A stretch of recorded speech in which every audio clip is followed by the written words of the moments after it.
The fog is alive. It moves through the pines like breath, swallowing sound and shape. Beneath it, men crawl, cold, soaked, shivering in mud that clings to their rifles and rations. It is November 3rd, 1944, and the American 28th Infantry Division is dying by inches in the Hürtgen forest. Visibility 30 meters, temperature near freezing. Morale evaporating. The forest floor is a nightmare. Mines, wire, and booby traps buried under leaves. Machine guns chatter in bursts that echo from nowhere. The Germans have been here for years. The Americans have been here for days. A squad from Company K advances toward the village of Schmidt.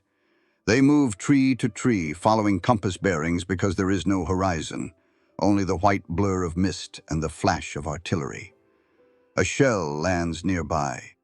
The forest explodes. Branches fall like shrapnel. Men vanish into the smoke. Somewhere ahead, a Tiger tank idles, its engine a deep mechanical growl that rolls through the fog like thunder. The Americans can't see it, but they can feel it, a vibration in their chests. The Germans, too, are blind. Their tank commanders stand half out of their turrets, peering into milk-white air through binoculars that show nothing but ghosts. Both armies are fighting a war without sight. A war where the old rules of Blitzkrieg mean nothing. In the east, Blitzkrieg had meant vision. Tanks cutting across open plains, aircraft strafing from clear skies, radio networks orchestrating motion like a symphony. But here in the dark heart of the Eifel woods, there is no horizon, no sun, no movement. The forest eats sound, and the fog erases lines. And yet, one side adapts. A forward observer from the U.S. 12th Field Artillery Battalion kneels in the mud, reading a map through plastic wrap. He can't see the Germans, but he can hear them. Engine noise, clinking treads, shouted commands. He marks a grid square and radios coordinates. 10 miles away, American 155mm guns adjust by compass, not by sight. Fire mission. Battery 3. Elevation 270. Deflection 1440. They fire blind. A minute later, the fog lights up orange. The shells find their target, not by luck, but by math. Through the fog, one sound rises above the rest. The slow, deliberate cadence of American artillery, cutting through chaos with geometry. The GIs don't know it yet, but this is how they'll win. Not with vision, not with glory, but with calculation and endurance. Corporal Frank Larkin of the 112th Infantry later wrote in his diary, "You can't see the enemy, only hear him. You stop thinking about courage. You start thinking about timing." In the Hürtgen, timing replaced brilliance. Endurance replaced genius. The Blitzkrieg, that legendary storm of motion, was suffocating in fog and mud. By nightfall, the village of Schmidt is a ruin. Both sides claim victory. Neither side can see it. But the numbers will tell the truth. The Germans, once masters of speed, are now burning fuel to stand still. The Americans, once accused of cowardice and confusion, are learning to fight without sight, to turn the elements themselves into weapons. The fog has changed sides, and in it, the myth of the master race of tacticians begins to fade, one shell burst at a time. In that cold, colorless forest, the American army stopped chasing the Germans and started dismantling them. Because when visibility dies, instinct dies with it, and only systems survive. For 5 years, Europe had lived in awe of one idea, that the Germans had discovered a new way to wage war. They called it Blitzkrieg, lightning war. And from 1939 to 1942, it looked unstoppable. The pattern was hypnotic. Columns of panzers slicing through Poland, France, and Russia, Stukas diving in screaming arcs, infantry riding trucks behind the armor, headquarters commanding by radio. To the world, this was not just speed. It was precision incarnate. In Berlin, German propaganda turned those victories into legend. Posters showed panzer columns as a single metallic organism, fast, flawless, divine. The Wehrmacht wasn't just an army. It was a machine guided by genius. Even the Allies believed it. When the U.S. Army landed in North Africa in 1942, its officers still studied captured German field manuals with a kind of reverence. They whispered the names Guderian, Rommel, Model, as if they were mythical figures. The Germans were masters of maneuver. The Americans, according to their own senior staff, were amateurs. General Omar Bradley once admitted, "They have the instinct, we have the instructions." But the myth carried a flaw. Blitzkrieg wasn't a doctrine of perfection. It was a gamble of conditions. It required open skies, open ground, and fuel that flowed faster than thought. It was an orchestra that only played in fair weather. When that weather changed, when the terrain, logistics, and atmosphere turned against it, Blitzkrieg collapsed into chaos. By 1944, the cracks were visible everywhere. Germany had lost air supremacy. Its armored spearheads couldn't move by day without drawing Allied bombers. Fuel convoys evaporated under rocket fire. Veteran NCOs were dead or scattered. The masters of Blitzkrieg were still brilliant, still cunning, but their machine was breaking. Meanwhile, the Americans, those so-called clumsy soldiers, were learning faster than anyone expected. In North Africa, they learned how to fight German armor. In Italy, they learned how to fight terrain. By Normandy, they were masters of artillery coordination. And by the time they reached the Hurtgen, they had learned the ultimate skill: how to fight in the dark, in the fog, without seeing anything at all.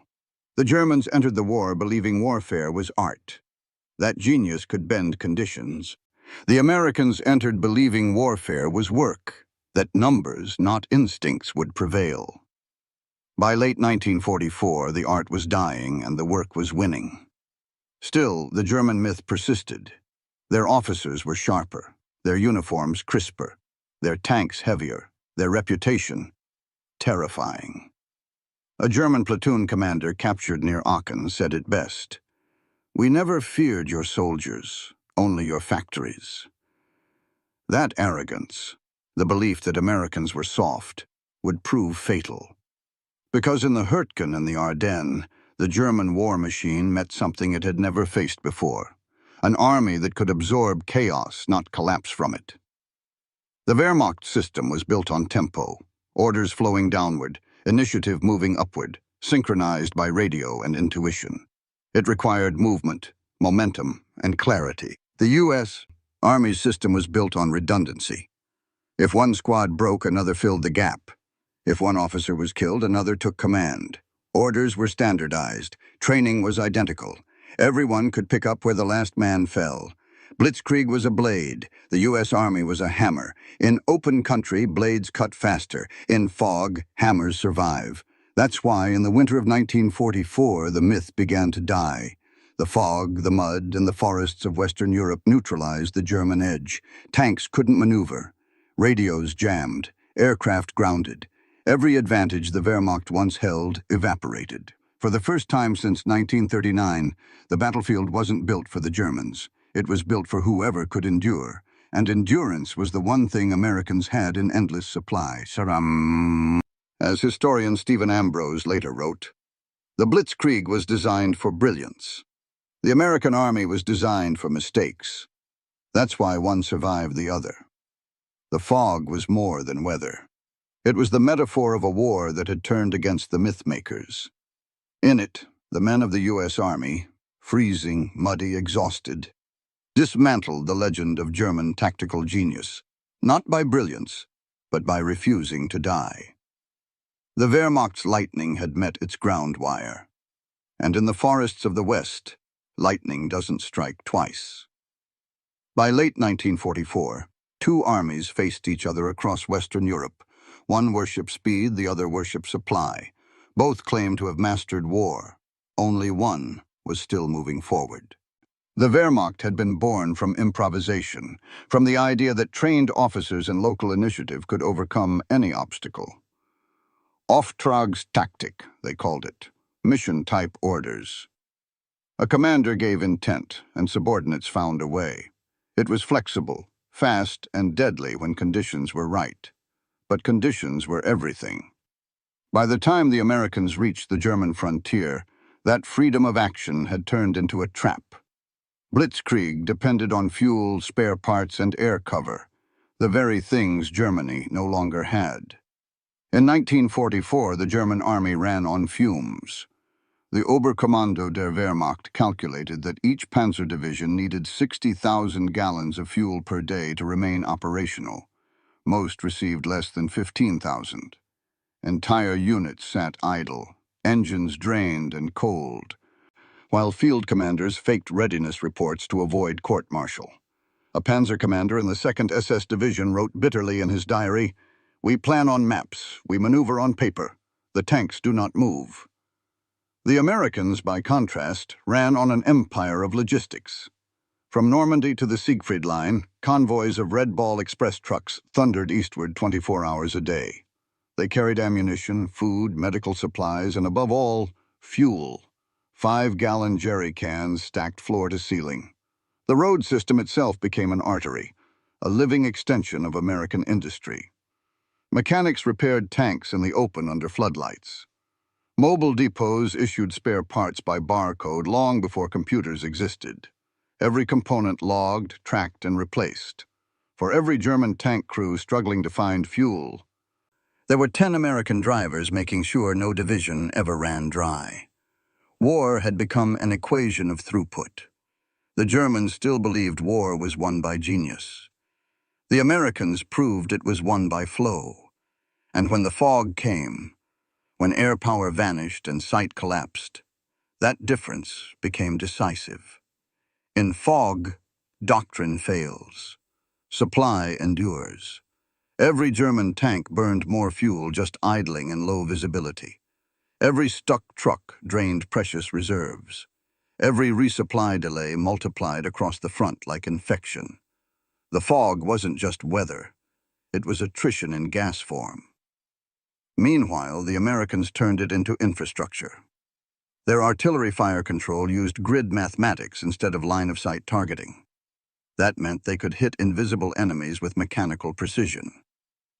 By November 1944, U.S. artillery had become a logistics miracle. 25,000 tons of ammunition fired per week. Fire missions coordinated by map coordinates and radio, not visual spotting. Shells landing within 50 meters of accuracy in forests so dense you couldn't see 10 paces ahead. A German observer at Hürtgen noted with disbelief, "They fire as if the forest were transparent." It was, because the Americans didn't need to see it. They had converted supply into strategy. Their shells did the reconnaissance. On the German side, the vaunted panzers struggled to maneuver. The Ardennes and Hürtgen terrain, steep, wooded, slick with rain, broke the Blitzkrieg spine. Tanks built for speed became steel coffins in narrow valleys.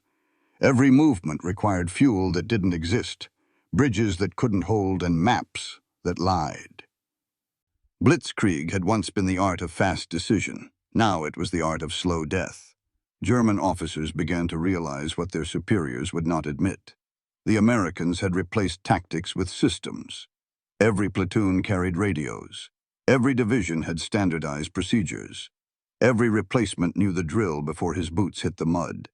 The Wehrmacht's strength had always been its human capital. The NCOs, the intuition, the independent thinking.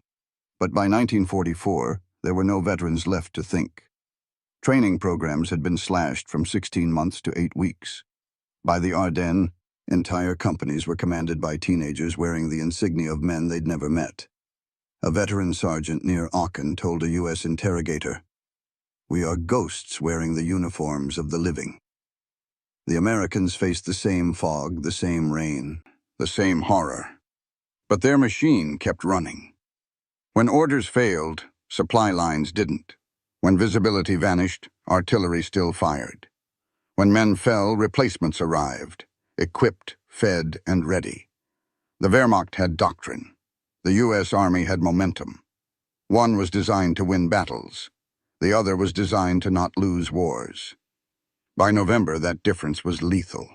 Blitzkrieg had once been called the War of Movement. The Americans turned it into the War of Maintenance. And in the Maintenance War, the side that can replace, refuel, and reload always wins, even in the fog. The myth of German brilliance was never about brains. It was about bandwidth.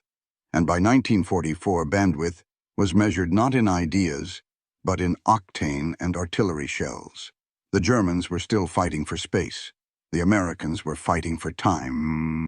And time was something they had in infinite supply. War is mathematics disguised as chaos. In the Hürtgen and the Ardennes, the fog stripped away the illusion and exposed the math underneath. Here's how the equation worked. Visibility dropped below 100 meters for 60% of all engagements between November and January. That meant tanks couldn't spot targets, aircraft couldn't fly, and even machine gunners fired by sound, not sight. The Germans had built their reputation on precision, combined arms synchronized to the second. But precision collapses in the dark. The U.S. Army, by contrast, had built its firepower around redundancy. When one sense failed, another filled the gap. No line of sight? Use map grids? No radio contact? Use pre-registered fire missions. No visibility? Fire for area, not for target.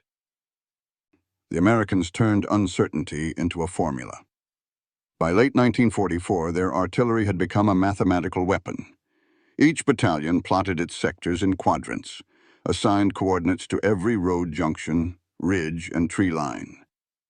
When the fog came down, they simply called numbers. Fire mission, grid 1186443, and shells rained down with machine-like consistency. In one 48-hour period during the Hürtgen fighting, U.S. divisions fired 40,000 shells into an area no larger than Central Park. That's 10,000 rounds per square mile. The forest disintegrated under pressure. The trees themselves became weapons, splintering into jagged shrapnel that killed as effectively as artillery fragments. A German officer called it Baumsplitterregen, rain of wood. The American soldiers called it tree bursts. The Germans, trapped under their own myth of maneuver warfare, couldn't adapt. Their panzers had no targets to charge, their forward observers couldn't see, and their radios, dependent on battery power and clean weather, failed one after another. Fog erased their doctrine. And without doctrine, the Wehrmacht became what it feared most: static. German tank losses in the Hürtgen and Ardennes campaigns tell the rest of the story. Only 30% were destroyed by enemy fire. 70% were lost to fuel shortages, abandonment, or mechanical failure. In an army built for motion, immobility was death. Meanwhile, the Americans learned to turn stillness into advantage. In fog, you can't maneuver, but you can calculate. U.S. artillery officers plotted mathematical barrages, time on target salvos calculated, so that every shell arrived simultaneously, flattening German positions before they could dive for cover. It wasn't art. It was arithmetic. Even American infantry, often dismissed as green and clumsy, learned to fight by geometry. They advanced by compass and stopwatch, 50 paces, pause, listen, fire by azimuth. Every movement became procedural. Every survival instinct became standardized. By December, the Germans were losing an invisible war of efficiency. Their vaunted 88mm guns could hit a target at 2 kilometers, but couldn't find one. Their tanks carried 5-man crews trained for lightning assault, and spent entire days idling in the mist. Their infantry waited for orders that never came, while American units acted on preset triggers and grid commands. Even the weather itself betrayed the Reich. The fog that once shielded their armor from Allied aircraft now shielded the Americans from German guns. When the Luftwaffe tried to fly under it, their engines iced, their formations broke, and their pilots died blind in valleys. The Germans had entered the campaign believing fog was their ally, cover for ambush and surprise. But by 1944, the U.S. Army had built a different relationship with it. They didn't fight against the fog. They fought through it. A field manual from the 1st U.S. Army, circulated that winter, began with one simple line: "Visibility is not awareness." That line became gospel. The Americans didn't need to see, they needed to calculate. And once you replace vision with numbers, you replace fear with control. That was the essence of modern war. To the Germans, fog was chaos. To the Americans, fog was input. In the dense woods of the Hürtgen and the frozen valleys of the Ardennes, that difference was everything. Every tank left idle, every gun that couldn't fire, every truck that ran out of fuel. Those were numbers, too. The Wehrmacht once measured its victories in kilometers gained per day. By 1944, it was measuring survival in liters of gasoline. Meanwhile, the Americans measured theirs in shell tonnage. By January 1945, U.S. artillery had fired over 1 million rounds across the Western Front. It wasn't beautiful, it wasn't brilliant, but it was effective. Blitzkrieg had been about tempo, the speed of destruction. The American way was about density, the weight of destruction. And in the fog, weight always wins. The math of Blitzkrieg demanded clarity, coordination, and constant momentum. The math of endurance demanded none of that, only persistence. That winter, the fog chose sides. It chose the army that didn't panic when it couldn't see. In late autumn 1944, the U.S. Army walked straight into hell and called it the Hürtgen Forest. Stretching along the German border southeast of Aachen, the forest was a tangle of steep ravines, fir trees, and mist, 50 square miles of natural armor. The Germans had fortified it since 1940, turning every ridge into a fortress and every trail into a trap. To capture the towns of Schmidt and Wassenach meant breaking through the forest first. The goal was simple on paper: secure a bridgehead over the Roer River. The reality was something else entirely. When the 28th Infantry Division entered Hürtgen in early November, they had no idea what awaited them. Maps were outdated. Roads were impassable, air cover grounded by weather. The fog was so thick that soldiers reported hearing the enemy breathe. It was war reduced to sound, metallic clicks, shouted orders, and the thump of shells. The first artillery strikes came without warning. Shells detonated in the treetops, sending showers of splinters downward. Men were shredded without ever seeing what hit them. A private from the 110th Regiment wrote home, "You don't die from bullets here, you die from wood." The Germans had learned to use the forest as a weapon. The Americans had to learn how to survive inside it. By the second week, the fog had swallowed everything: patrols, communications, even compass bearings. Units became islands. Entire companies fought isolated for days, guided only by the sound of their own guns. German defenders, dug deep into bunkers and pillboxes, waited in silence until Americans walked into their sights. The forest turned every 100 yards into a front line. And yet, slowly, methodically, the GIs adapted. When visibility failed, they stopped trying to maneuver. They started coordinating fire. American artillery became the guiding hand. Forward observers marked grid squares by sound and radioed coordinates to battalions miles away. They called blind fire missions through layers of fog, and the shells landed within meters. Artillery became omnipresent, invisible, impersonal, unrelenting. Over 12 days of fighting, the 28th Division fired over 100,000 rounds. When German tanks tried to counterattack near Schmidt, U.S. gunners didn't even need to see them. They followed the echoes of their engines, plotting range by rhythm, direction by vibration. One observer later said, "We fought the fog with math, we fired on sound."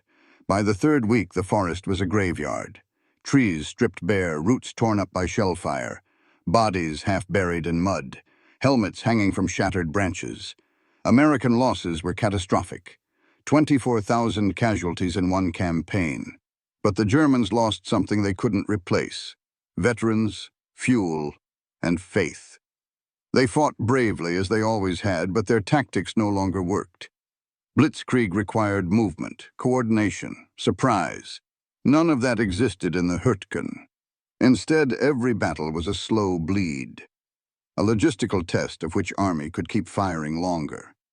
The Germans had doctrine, the Americans had supply, and supply outlived doctrine. When a company of the 12th Regiment ran out of rations and ammo, they radioed the rear for help. Within 24 hours, engineers had bulldozed a road through the mud to reach them. That road didn't just bring food. It brought artillery shells, replacements, and medical supplies. The Germans had no such luxury. Their roads collapsed under constant rain, their trucks seized, their horses froze in place. The forest that had once protected them became their cage. Even their armor failed them. Tigers and panthers bogged down in mud. They couldn't maneuver. Their 88mm guns, perfect for open-field duels, were useless in terrain where targets appeared and vanished at 10 meters. When American tanks finally pushed through, they came not as spearheads, but as bulldozers, clearing wrecks, trees, and bunkers one by one. The victory at Hurtgen wasn't glorious. It wasn't elegant. It was arithmetic. Tons of shells per acre, gallons of fuel per mile, men per hill. Each ridge was bought not by tactics but by logistics. A German prisoner captured near Kommerscheid summed it up bitterly. "We were better soldiers. You were a better system." He was right. The Wehrmacht had been optimized for fast wars. The Americans were built for long ones. And Hurtgen was the longest, muddiest, most merciless kind of war there was. The fog made everyone blind. But only one army had learned how to fight blind, by replacing instinct with procedure and courage with endurance. When the forest finally fell, it wasn't a triumph. It was exhaustion. But inside that exhaustion lay transformation. The U.S. Army that walked out of Hurtgen was no longer green. It was no longer afraid of the masters of Blitzkrieg. They had met them in the fog and learned their weakness. The German war machine needed clarity. The American war machine only needed continuity. And in the long winter to come, continuity would win. The fog of Hurtgen had been a rehearsal. The real test was still ahead. A name whispered in command tents and diaries: Ardennes. The Germans believed they would strike first. They didn't realize they were walking into the same fog. Only this time, it belonged to someone else. By December 1944, the Wehrmacht was running on borrowed time and borrowed fuel. What had begun in Poland as lightning war had become a crawl through mud, snow, and numbers that no longer added up. The German high command still believed in tempo, the sacred rhythm of Blitzkrieg. Strike hard, keep moving, never let the enemy recover. But now every kilometer demanded more fuel than Germany could produce in a week. Every division required ammunition that no longer existed. The machine that once moved at 30 miles a day could barely crawl one. The collapse wasn't emotional, it was mathematical. Let's do the math. A single Panzer IV required 150 gallons of fuel to travel 100 miles. The Tiger I needed more than 500. In December, the entire 6th Panzer Army was allocated just 60,000 gallons, enough to move half its tanks once or all its trucks halfway to nowhere. Even when engines ran, the air above them was empty. By the winter of 1944, the Luftwaffe was down to fewer than 300 operational fighters in the West, most flown by teenagers with less than 100 hours of training. Without eyes in the sky, the German armor rolled blind. Fog had grounded the Allied air forces, yes, but it also blinded the German command network. For an army built on synchronized movement, that blindness was fatal. Radio discipline collapsed. Units fought on instinct, sometimes attacking phantom targets. The once flawless choreography of panzer, infantry, and Stuka was gone. What remained were fragments, isolated spearheads stabbing into fog without coordination, while their fuel columns fell behind and their supply lines froze solid. In contrast, the U.S. Army functioned like a living algorithm. Every engagement was logged, calculated, adjusted. Aerial reconnaissance replaced by artillery sound ranging. Forward observers triangulated fire through echoes and compass bearings. Ammunition expenditure predicted by formula. A corporal in the 4th Infantry Division joked, "We don't fight battles anymore, we solve them." The Blitzkrieg had depended on information flow. Orders moving faster than the enemy could react. Now the flow belonged to the Americans. Every division had field telephones and radio trucks. Every Corps HQ could redirect artillery in minutes. When the Germans attacked, American counterfire arrived faster than their advance. The fog that once hid Blitzkrieg now hid death. Consider the sequence at Schmidt Ridge, November 1944. German armor pushes forward 800 meters. Visibility, 50 meters. U.S. artillery response time, 3 minutes. Rounds fired, 3,200. German armor remaining, none. It wasn't heroism. It was timing, industrialized. By December, the Wehrmacht's strengths had inverted. What once made it lethal, its emphasis on initiative and fluid command, now made it brittle. Each commander improvised without knowing the bigger picture. Each radio lost to weather turned autonomy into isolation. The fog had broken the feedback loop of German warfare. Meanwhile, the Americans had built redundancy into everything. If one radio failed, there were 5 more. If one unit was cut off, another followed its standing orders to fill the line. The system healed itself. Even logistics adapted faster. The Red Ball Express had become the Mud Ball Express. Convoys rerouted daily by meteorological data and fuel consumption graphs. A road impassable at noon could be traversed by 1800 because engineers had calculated how many tons of gravel were needed to stabilize each segment. That wasn't strategy, it was engineering, and engineering was the new generalship. The German generals still thought in terms of opportunity. The Americans thought in terms of probability. A German colonel later recalled, "We waited for miracles. They waited for delivery." The collapse of Blitzkrieg was visible not in retreat, but in repetition. German attacks no longer broke through. They simply replayed old tactics in the wrong century. Each assault followed the same pattern: surprise, penetration, stall, annihilation.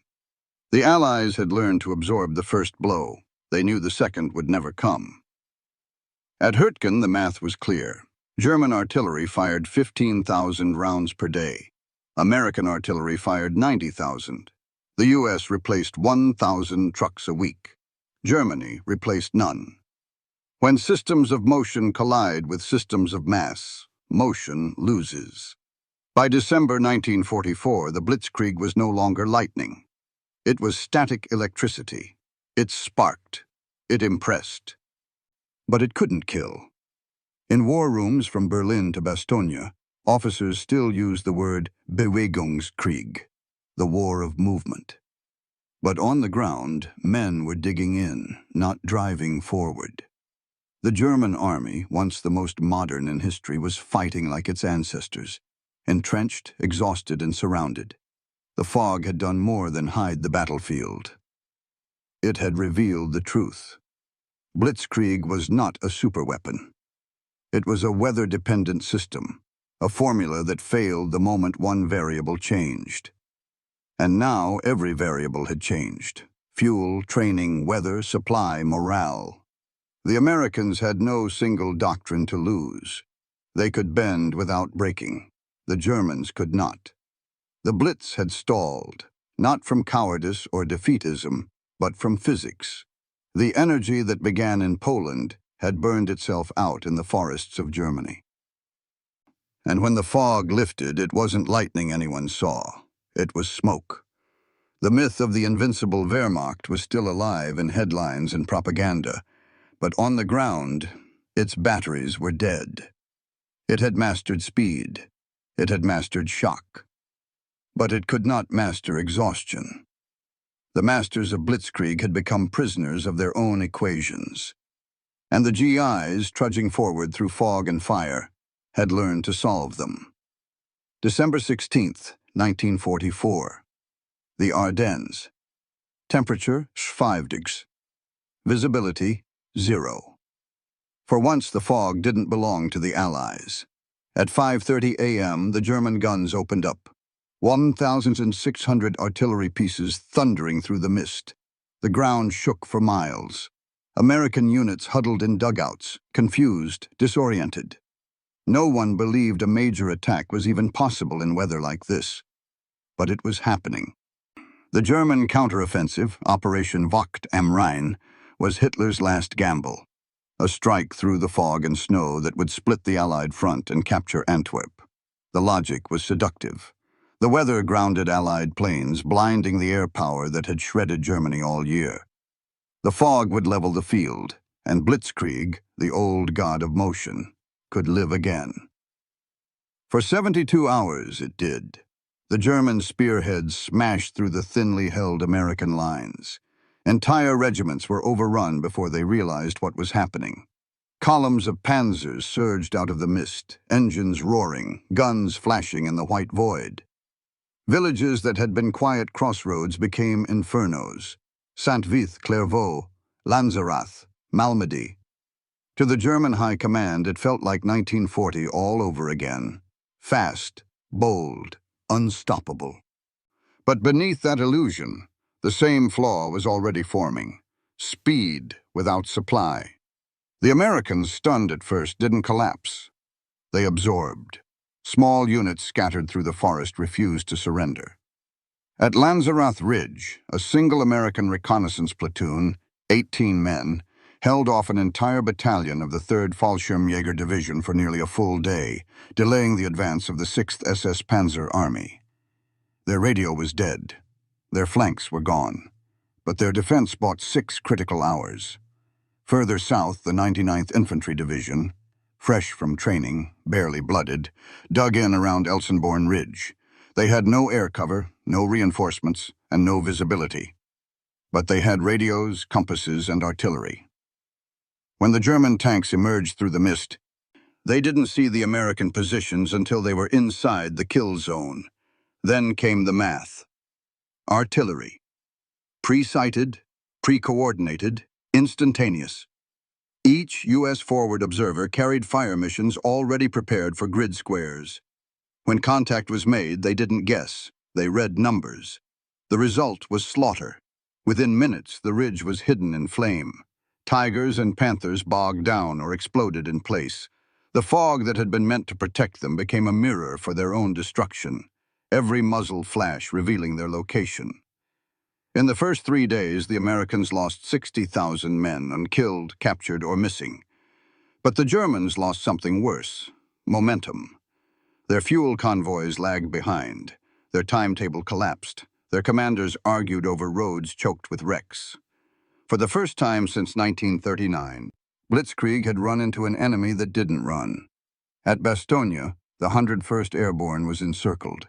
The town became the eye of the storm. 7 roads converging into one frozen battlefield. German armor surrounded it, cutting off every approach.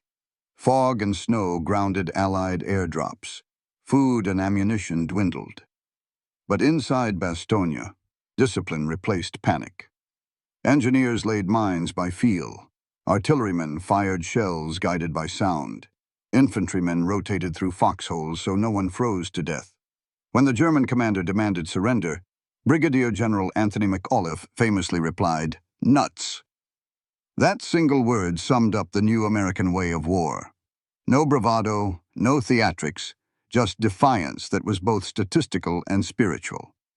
Because the Americans weren't counting ground anymore. They were counting hours. Every minute they held out was fuel the Germans didn't have, trucks they couldn't move, artillery shells they couldn't replace. The Germans had gambled on fog. The Americans turned it into friction.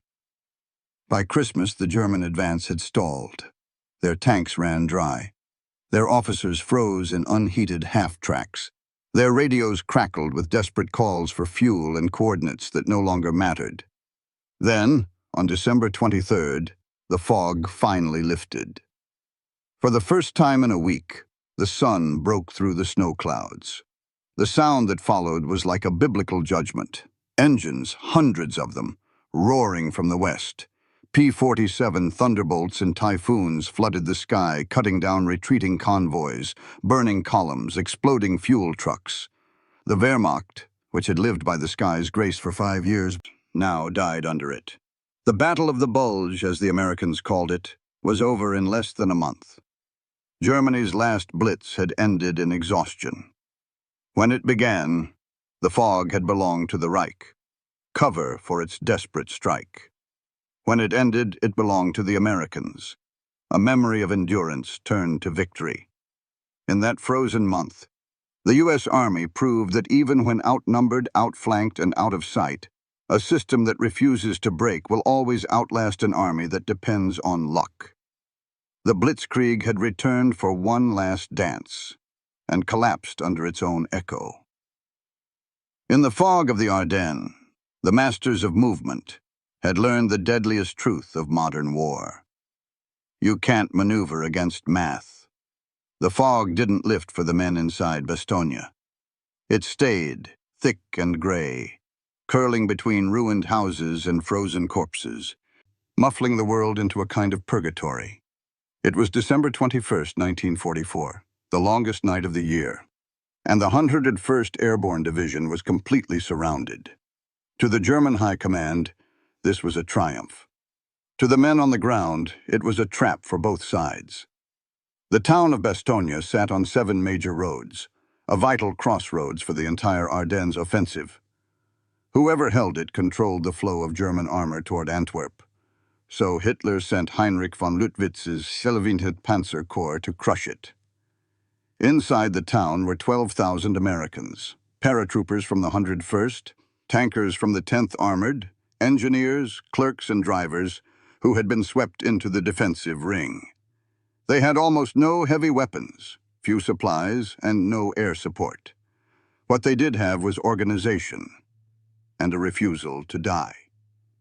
The fog that had grounded Allied planes also grounded panic. Without the noise of the outside world, Bastogne became a closed system, a pocket of logic inside chaos. Each unit took a sector of the circle. Each officer drew firing zones on maps and set pre-sighted artillery coordinates. Even cut off, the Americans fought by procedure. They had enough shells for 48 hours. They made them last 6 days. When German infantry probed the lines, the defenders used ring fire, overlapping machine gun fields calculated to sweep the approaches from multiple angles. Bazooka teams waited until they could smell diesel before firing. Mortars were fired by sound, a whistle, a scream, then a thud. The men listened and adjusted range by ear. It was combat reduced to rhythm. In the fog, the German attacks lost shape. Tanks rolled into ambushes and infantry advanced down the wrong roads. Commanders couldn't see or communicate. What was supposed to be a clean encirclement turned into a meat grinder. On December 22nd, a German officer approached under a white flag with an ultimatum: surrender or be annihilated. General McAuliffe's reply, nuts, became legend. But the power of that single word wasn't bravado, it was data. McAuliffe knew from radio intercepts and artillery logs that the Germans were exhausting their ammunition faster than the Americans were. The math favored stubbornness. That night, the fog thickened again. Temperatures plunged to 10 degrees. Wounded men froze where they lay. Medical teams ran out of morphine and used brandy instead. Supply clerks turned into stretcher bearers. Cooks became riflemen. A sergeant from the 501st Parachute Infantry wrote, "We stopped fighting for ground. We fought to keep the circle unbroken." Every hour mattered. The longer Bastogne held, the more German fuel burned in idle tanks outside the town. When Allied intelligence plotted fuel consumption later, they found something staggering. The German offensive was losing 12,000 gallons per day to static idling alone. The fog had made movement impossible, and without movement, Blitzkrieg starved. On Christmas Eve, the sound changed. Distant engines, a new kind of thunder. The fog began to lift. The sky turned from gray to blue. And then came the roar of salvation. C-47 Dakotas flying in low, dropping supplies through gaps in the mist. Parachutes bloomed across the town like white flowers. Ammunition, food, bandages, fuel, everything the garrison needed to keep fighting. The next morning, the sound was different again. Deeper, mechanical, growing louder. The men at the perimeter thought it was another German assault until someone recognized the sound. Sherman engines. Patton had arrived. The 4th Armored Division broke through the encirclement on December 26th, ending the siege after 10 days. When the fog finally cleared, the battlefield looked like a graveyard for machines. Burned panzers lined the roads. Trees stood stripped and blackened. The air smelled of smoke and diesel. The Germans withdrew in silence. Their last great offensive in the West had been reduced to a retreat in reverse. But Bastogne was more than a tactical victory. It was symbolic. The Wehrmacht had once believed fog and confusion were its allies, that chaos was its natural element. In Bastogne, the Americans proved the opposite, that discipline could outlast desperation, and structure could survive isolation. The difference wasn't courage. Both sides had plenty of that. The difference was adaptability. The Germans fought according to plan. The Americans fought according to principle. Improvise, endure, keep the system running no matter what. When Patton's tanks rolled into town, the men of the 101st were filthy, frostbitten, and half-starved. But they were still in formation. Their radios worked. Their defenses held. A German officer later wrote in his after-action report, "They fought like the fog was theirs." He wasn't wrong, because by the end of that battle, it was. The same weather that once hid Blitzkrieg now sheltered its destroyers. The Americans had learned how to weaponize uncertainty. In Bastogne, the fog didn't conceal movement. It revealed endurance, and endurance had won.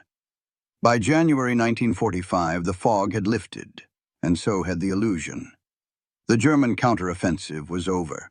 The Ardennes bulge, once a spear aimed at Antwerp, had collapsed into a shallow dent on the map. The Wehrmacht had thrown in its last reserves, and the cost was apocalyptic. They lost 600 tanks, 1,000 aircraft, and over 100,000 men. Irreplaceable veterans, fuel, and willpower. Hitler had gambled everything on one final storm, and the storm had burned itself out in the fog. The Blitzkrieg, that word that had terrified Europe since 1939, was dead. Its death wasn't cinematic. There was no climactic duel. No grand surrender, only attrition, arithmetic, and exhaustion. The lightning war had suffocated under the weight of its own fuel consumption, its own coordination demands, its own myth. Because Blitzkrieg was never a miracle. It was a mechanism. And mechanisms break when one part fails. By 1944, too many parts had failed. Air superiority, fuel supply, pilot training, radio reliability, weather. The machine that once conquered continents couldn't even cross a forest. The U.S. Army had been the opposite, a system built not for brilliance, but for continuity. It could take losses, absorb chaos, and keep fighting. The Germans believed in tempo. The Americans believed in torque. One burns out fast, the other grinds forever. That's why the fog became more than weather. It became metaphor, a great equalizer that erased sight and speed, leaving only systems strong enough to function blind. The Wehrmacht had built a doctrine for perfect visibility. The U.S. Army built one for when the lights went out. At Hürtgen, the Germans learned that fog neutralized their precision. At the Ardennes, they learned that the Americans had replaced precision with persistence. In both forests, the lesson was the same. The battlefield no longer rewarded brilliance. It rewarded bandwidth.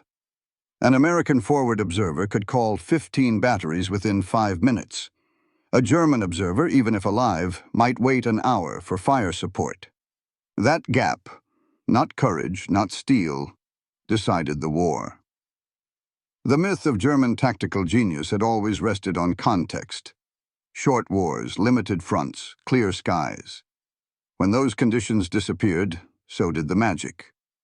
After the Ardennes, the Wehrmacht never launched another offensive in the West. The panzers that once stormed France were now smoldering hulks across Belgium. Even their most loyal officers saw the truth. General Hasso von Manteuffel, who commanded the 5th Panzer Army, admitted years later, Blitzkrieg was not beaten by men, but by management. He meant logistics, coordination, organization.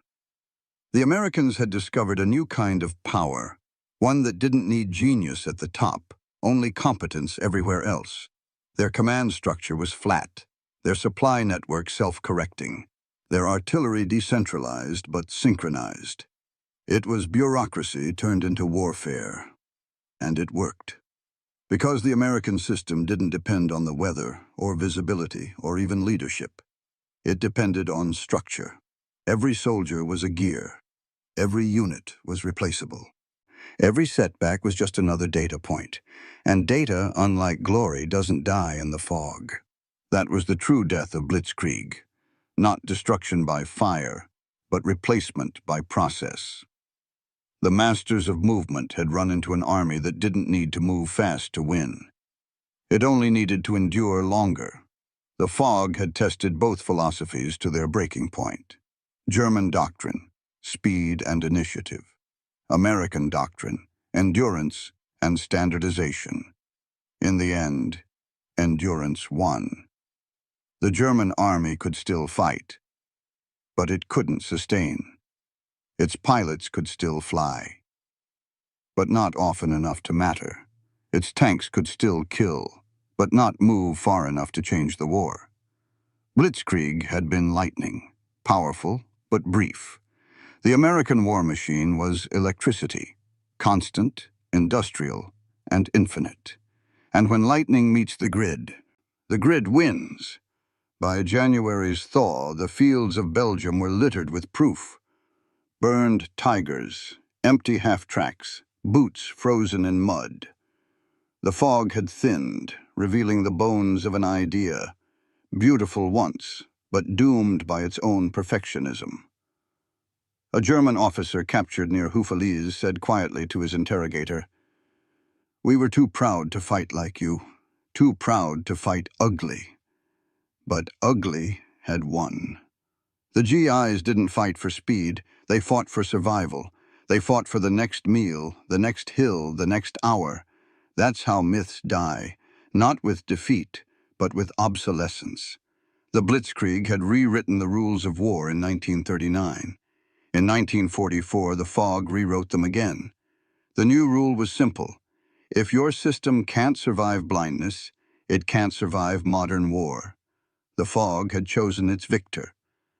And the masters of Blitzkrieg were now students of survival, a lesson they would not live long enough to teach. By February 1945, the fog that had smothered Europe began to lift. The forests that once hid death now revealed it. Blackened trees, shattered tanks, fields littered with helmets and wreckage. The quiet was unnatural. The war wasn't over, but its shape had changed forever. The GIs who trudged out of the Ardennes were no longer amateurs. They were professionals built by attrition, soldiers forged not by glory, but by logistics. They had learned to fight the German army on its own terms and win, even when blind, starving, and surrounded. The myth of the invincible Wehrmacht had died in fog and snow, and in its place, something new had risen. The American machine. It wasn't fast, it wasn't elegant, but it worked. The same men who fought at Bastogne and Hürtgen would soon cross the Rhine, spearheading an unstoppable advance into the heart of Germany. Behind them, the same systems, fuel convoys, mobile repair depots, artillery grids, rolled east like a living organism. The Germans had built an army of brilliance. The Americans had built an army of repetition. And repetition, in the industrial age, is what wins wars. When the clouds finally broke, the skies filled again. Thousands of aircraft, from P-47 Thunderbolts to B-17s, roaring eastward in perfect formation. The fog that once grounded them now reflected sunlight off the rivers below.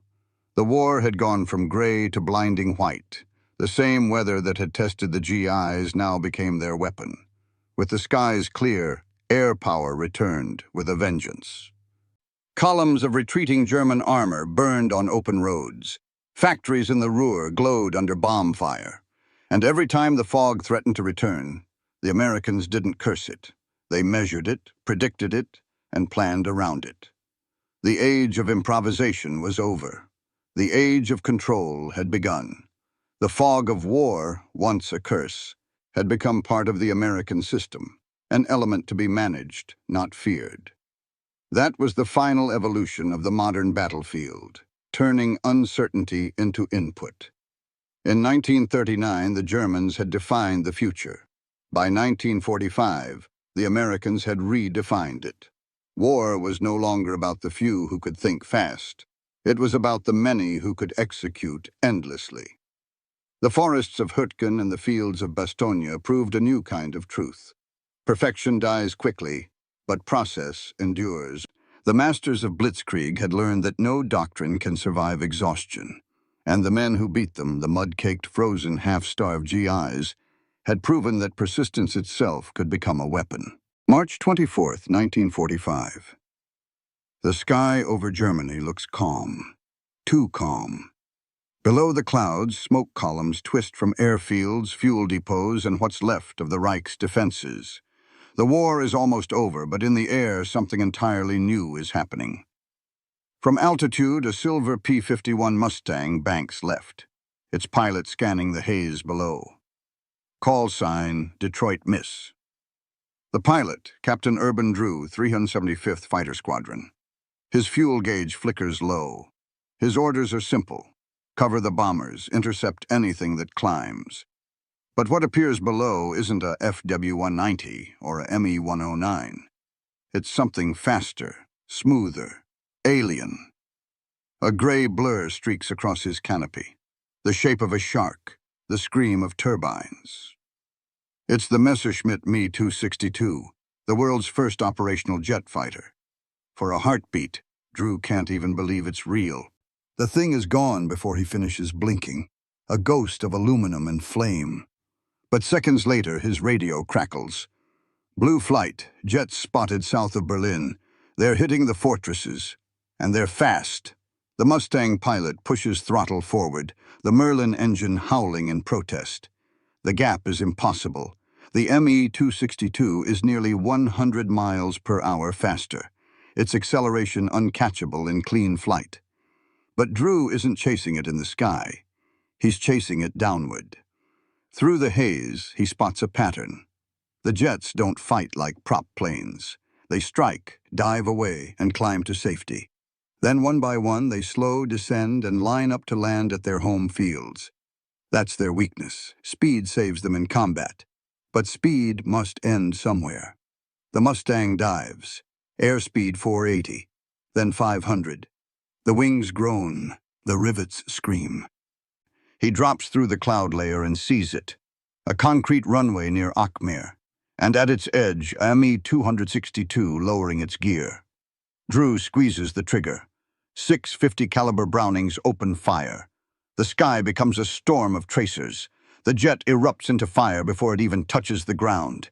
Another is taxiing to take off. He banks, fires again, hits the fuel tanks. The explosion shakes the earth.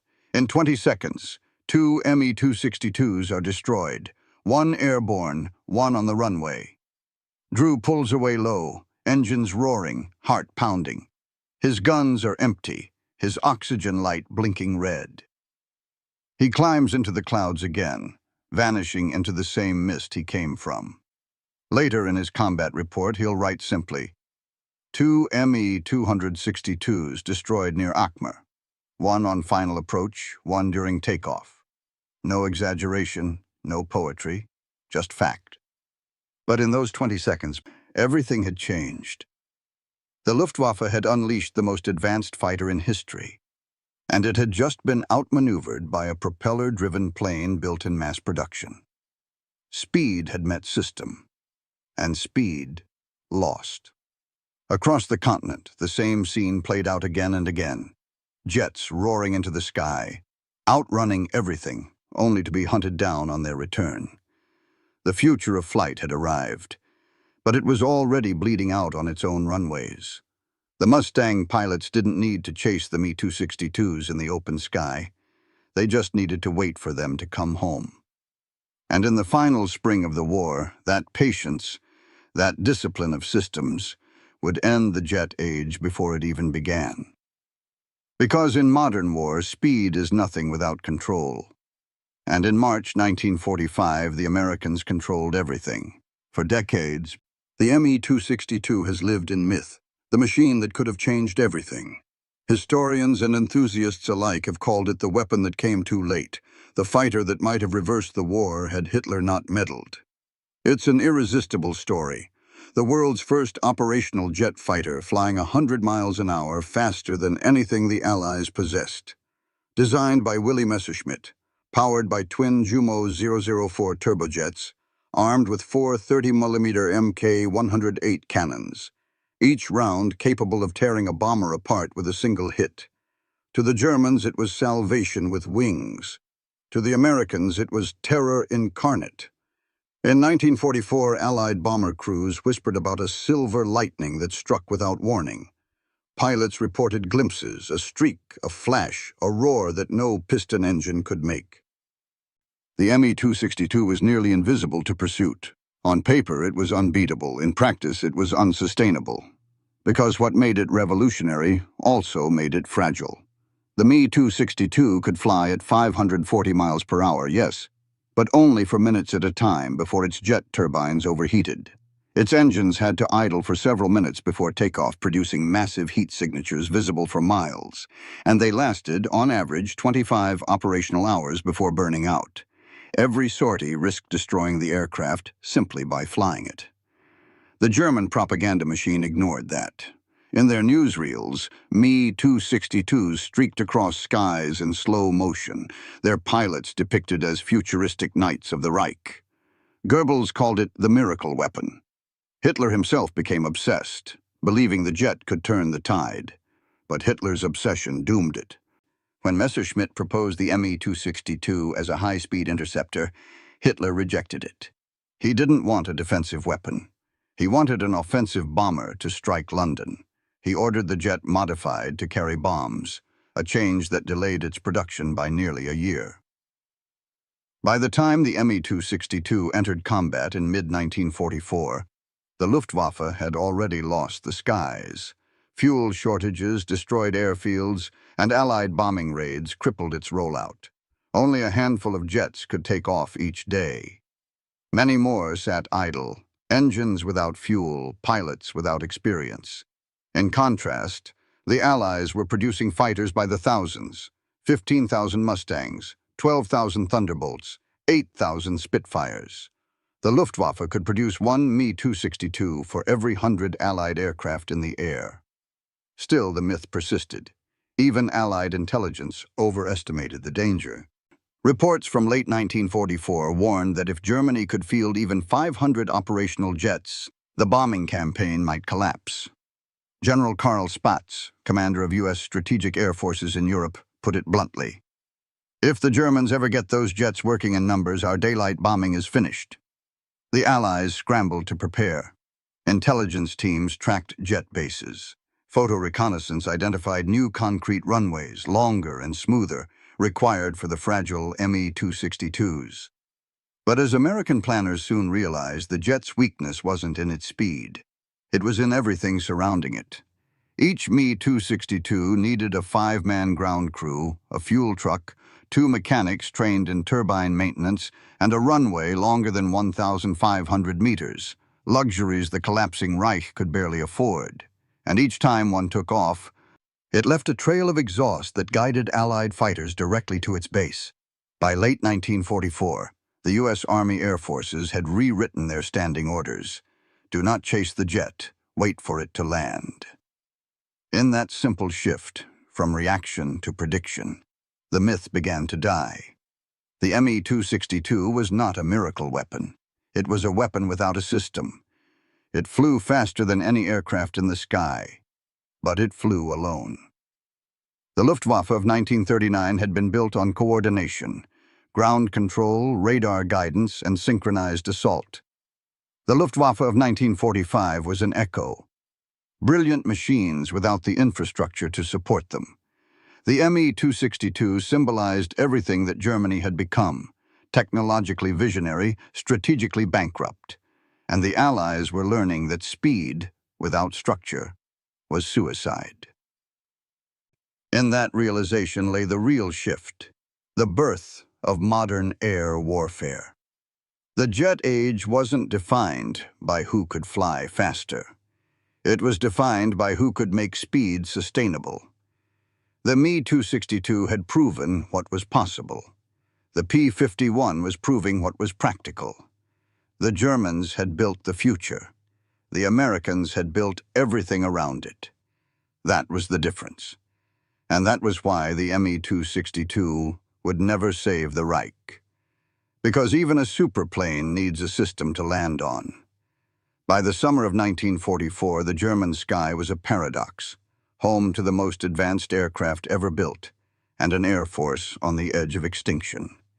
The Me-262 was revolutionary, yes, but it had entered a world that could no longer sustain it. Germany's fuel production was collapsing under constant Allied bombing.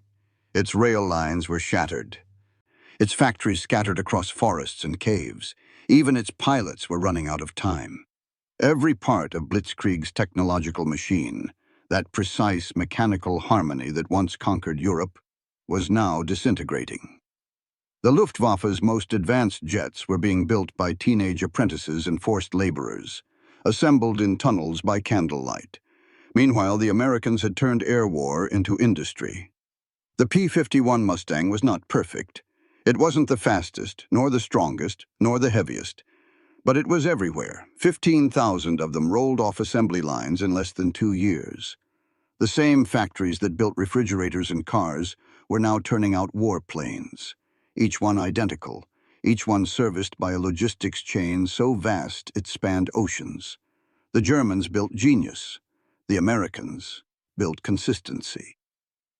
That was the real arms race of the air war, not technology, but process. The Me-262 was the embodiment of innovation, but the Mustang was the embodiment of integration. In 1944, Germany's air production was collapsing under decentralization. Engines came from one plant, fuselages from another, and wings from a third, often hundreds of miles apart. A single bombing raid could erase an entire link in the chain. America's system couldn't be broken so easily. Assembly lines in California, Texas, and New York fed each other with standardized parts. Factories swapped designs overnight. If one burned, another took over. The result was a machine that could be rebuilt anywhere by anyone. And that extended to the pilots. While the Luftwaffe's veteran corps was gone, most killed in Russia or over France, the U.S.-based Army Air Forces trained replacements faster than Germany could bury theirs. By 1945, American flight schools were producing 2,000 new pilots a month. Germany managed a few hundred. Even the best jet pilots were often green, rushed from training fields to frontline squadrons with barely 30 hours in a jet. Some crashed before ever seeing combat. Adolf Galland, the Luftwaffe's most respected ace, once said bitterly, "We had jets, but not pilots. We had wings, but no air." That air, meaning fuel, infrastructure, coordination, had long since been claimed by the Allies. The Americans had radar networks stretching from the Channel to the Ruhr. They knew where jets took off, where they climbed, where they landed. The RAF's chain home stations fed into U.S. intercept maps. Every Me-262 base was plotted, timed, and catalogued. The Germans were flying machines that were years ahead of their time, but against an enemy that was decades ahead in systems. And those systems were invisible. Communications, refueling, replacement parts, pilot rotations, meteorological data, mission coordination.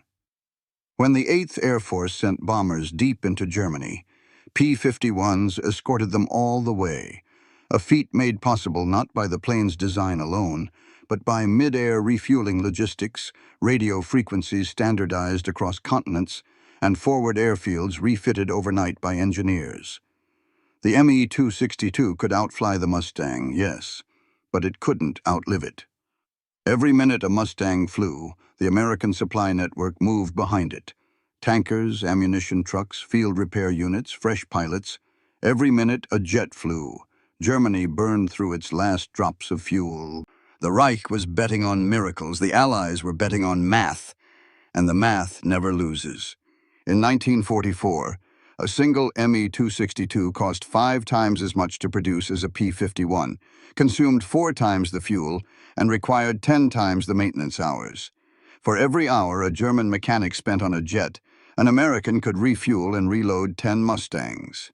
Even on the ground, the system favored endurance. Allied airfields were mobile, dirt strips bulldozed in days, covered in perforated steel matting. Me-262s needed concrete, smooth and long. When Allied bombers cratered those runways, the jets were trapped. Germany's most advanced fighter was, in truth, a prisoner of geography. When a P-51 pilot landed, a fresh one took his place. When a Me-262 landed, its engines needed rebuilding. That was the difference between a plane designed to win dogfights and a plane designed to win wars. The Luftwaffe still had courage, still had skill, but the system behind it, the arteries of its machine, had collapsed. The Mustang wasn't chasing individual pilots anymore. It was chasing an entire doctrine into extinction. The propeller and the jet weren't just 2 aircraft. They were 2 civilizations colliding, one obsessed with perfection, the other with production. The Me-262 was faster. The P-51 was sustainable. And in 1945, sustainability had become the new definition of superiority. The jet was the future, but the Mustang was the infrastructure. And in war, infrastructure always wins. Every war has its legend. And the Me-262's legend was speed. The world's first operational jet fighter could fly faster, climb higher, and hit harder than anything the Allies had ever seen. But behind that legend was a spreadsheet of failure. Let's do the math. The Me-262's top speed, 540 miles per hour. The P-51 Mustang's, 440. That's a 100-mile-per-hour advantage, an eternity in air combat. But speed wasn't constant. It was conditional. The Me-262 could only sustain that velocity for a few minutes before its Jumo 004B engines overheated or flamed out. The Jumo was a miracle of metallurgy. On paper. In reality, it was made of low-grade steel and composite alloys because Germany had run out of nickel, tungsten, and chromium. Each engine lasted an average of 25 operational hours before catastrophic failure. Most didn't even reach that. Pilots were trained to take off gently and throttle slowly because sudden acceleration could literally melt the turbines. That wasn't speed. That was a countdown. For every hour a Mustang could fly, a Me-262's engines lost another hour of life. The Luftwaffe had created a superweapon that burned itself out faster than it could be replaced. And the burn wasn't just mechanical, it was logistical. Each Me-262 sortie consumed 1,250 liters of aviation fuel per hour, 4 times more than a piston engine. In a Reich where synthetic fuel plants were burning under Allied bombs, that meant every jet flight was a strategic gamble. The Allies didn't need to shoot the Me-262 down. They just needed to keep it flying. Even takeoff was a risk. The Jumo 004s didn't have enough thrust at low speed, forcing pilots to use RATO, rocket-assisted takeoff boosters, dangerous single-use rockets attached to the fuselage. They provided a short burst of power, then fell away smoking, often catching fire on the runway. Once airborne, the jet was king. But when it came home, it was prey. The Me-262's landing speed was twice that of a P-51, 150 miles per hour. It required long, smooth, concrete runways. And the approach pattern was predictable.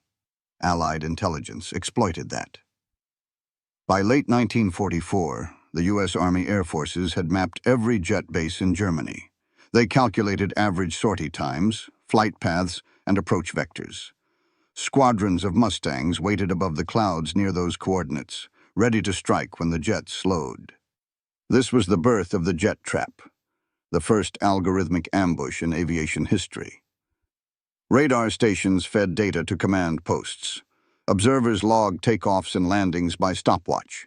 Fighters were scrambled not to chase, but to intercept by timing. The Me-262's speed had turned from asset to vulnerability. One captured German pilot later admitted, "When we saw Mustangs circling above our fields, we didn't think of fighting. We thought of landing somewhere else." That somewhere else was usually a disaster. Few airfields had the length or smoothness needed for a jet. Many Me-262s were lost trying to divert to emergency strips, their landing gear collapsing in mud. The numbers tell the story clearly. Of the 1,400 Me-262s produced, fewer than 300 ever saw combat. Only 100 achieved confirmed kills. The overall kill ratio favored the Allies, approximately 5-1 in the Mustangs' favor. The difference wasn't bravery, it was bandwidth. The Luftwaffe's jet force was a miracle of engineering trapped in a system that couldn't support it. Each jet required 5 hours of maintenance for every 30 minutes of flight. Each pilot needed 50 gallons of fuel just to taxi and take off. Each sortie consumed parts Germany couldn't manufacture anymore. The Mustang, meanwhile, had none of those problems. It wasn't faster, but it was always ready. In 1944, the average availability rate for U.S. P-51 squadrons was 90%. For German Me-262 squadrons, under 30%. That number is the entire story of the air war's end. Speed is glamorous. Availability wins wars. The Germans had built a plane that could outrun physics, but not logistics. Every sortie shortened the lifespan of an irreplaceable machine. By 1945, Me-262 pilots joked darkly that they were flying disposable miracles. American pilots didn't have to outfly them. They just had to keep showing up. And they did. In swarms, day after day, 20,000 Allied sorties pounding the sky from dawn to dusk. For every Me-262 that took off, there were 15 Mustangs waiting. The Luftwaffe was fighting with seconds. The Americans were fighting with systems. That's why, in the final months of the war, the air over Germany didn't belong to the faster plane. It belonged to the slower one that could afford to fly again tomorrow. The Me-262 proved that technology could create advantage. The P-51 proved that organization could make advantage permanent. That's the math of endurance. And the math of endurance always wins. June 1944. The war in Europe had entered its most violent rhythm. Bombers by the thousand, fighters by the hundreds, sky and smoke becoming the same color. Amid it all, a single American pilot witnessed something no one else had ever seen. The first jet fighter in combat. His name was Lieutenant Urban L. Ben Drew of the 375th Fighter Squadron, 361st Fighter Group, 8th Air Force. His aircraft, a gleaming silver P-51D Mustang he called Detroit Miss. The morning mission was routine, escort duty for B-17s bound for Germany. Over the radio, chatter from bomber crews came through, faint and frantic. "Something just went past us, fast as hell, no propeller." At first, Drew thought it was a mistake. Every Allied pilot had heard rumors of miracle planes, German craft powered by rockets or jets. None had survived long enough to confirm them. But then he saw it. At 15,000 feet over Akmer Airfield, a strange twin-engine shape streaked across the formation, sleek, angular, leaving 2 faint heat trails behind. It wasn't diving, it wasn't climbing, it was just gone. That was the Me-262. For the next few weeks, reports multiplied. Unidentified silver arrows flashing through bomber formations, cannon shells that ripped entire aircraft apart, then vanished into the clouds. The 8th Air Force began circulating memos. New German jet fighter confirmed. Approach with caution. Avoid pursuit. But by the fall, the caution turned into strategy. The Americans realized the pattern. Me-262s could only engage in short bursts before returning to base to refuel and cool their fragile engines. Their speed made them deadly, but also predictable. So they changed the rules. Fighter Command instructed all Mustang groups to patrol near known jet bases, Akmer, Rhine, and Lechfeld, and intercept jets during takeoff or landing. The first jet traps, October 7th, 1944, a cold morning in northwest Germany. Clouds thick at 4,000 feet. Urban Drew and his wingman, Rayford Elsa Ray Johnson, are circling near Akmer when their radios buzz alive. Control to blue flight, but jets airborne, bearing 210. Drew scans the haze. Then he sees them. Two Me-262s climbing lazily, engines glowing orange. They're slow, vulnerable. The perfect moment. "Blue 2, cover me," Drew calls, diving through cloud. His Mustang screams as it falls, 10,000 feet in seconds. He lines up the lead jet in his gun sight, squeezes the trigger, and watches a stream of tracers arc forward. The first burst misses. The second hits. Orange fire erupts from the Me-262's right engine. The pilot tries to roll too late. The jet slams into the ground in a fireball that shakes the horizon. Drew pulls up, heart hammering. The second Me-262 is ahead, banking for home. Drew chases, guns emptying in short bursts. Another explosion. Two jets destroyed in under 30 seconds. "Blue 2, tally 2, both on the deck." It was the first confirmed double jet kill in history, achieved not by radar, not by superior technology, but by patience, timing, and the Mustang's reach. The mission log simply reads, "Two Me-262s destroyed near Akmer. Pilot, Lieutenant Urban L. Drew." But that entry marked a turning point. The invincible myth of the jet had been broken. Word spread through every squadron in the 8th Air Force. From then on, Allied fighters stopped chasing the Me-262s in open sky. They hunted them at their weakest, on the runway. In less than 2 months, over 20 Me-262s were destroyed on takeoff or landing. The Luftwaffe tried to adapt, camouflaging airfields, dispersing aircraft in woods, even launching from hidden taxiways. But it was too late. The Allies had already built a rhythm. They knew how long the jets could stay aloft. They knew how long their engines took to spool up. They knew the range from every field to the front. The P-51 pilots had turned the Me-262's greatest advantage, speed, into its greatest liability. And Urban Drew's ambush at Akmer became the model for every engagement that followed. From that day forward, the jet was no longer a phantom. It was a schedule. For every Me-262 that rose into the clouds, a Mustang waited below to watch it come home. In every war, there's a moment when myth turns into math, when awe becomes target practice. For the jet age, that moment came in 1944, and it began with one man, one Mustang, and a single perfect dive. The Me-262 may have represented the future, but Detroit Miss proved the future still had to land somewhere, and the Allies had already mapped the runway. By early 1945, the Luftwaffe's proudest creation, the Me-262, had become an engineering miracle that Germany could no longer afford to keep airborne. Every statistic about it sounded impressive until you did the arithmetic. Each Me-262 sortie lasted 30 minutes on average. That half hour of flight demanded 4 hours of maintenance, 1,200 liters of jet fuel, and often cost an engine. The Jumo 004 turbojet had no heat-resistant metals. The alloy blades warped at 750 degrees Celsius, so pilots had to climb gently, avoid sudden throttle changes, and pray the turbines didn't melt. A single Me-262 required 2 engines every month. Germany was producing barely enough turbines to replace half of the losses. The result? Hangars full of grounded jets, brilliant machines dying of arithmetic. The Luftwaffe had once relied on tempo, the idea that momentum could solve anything.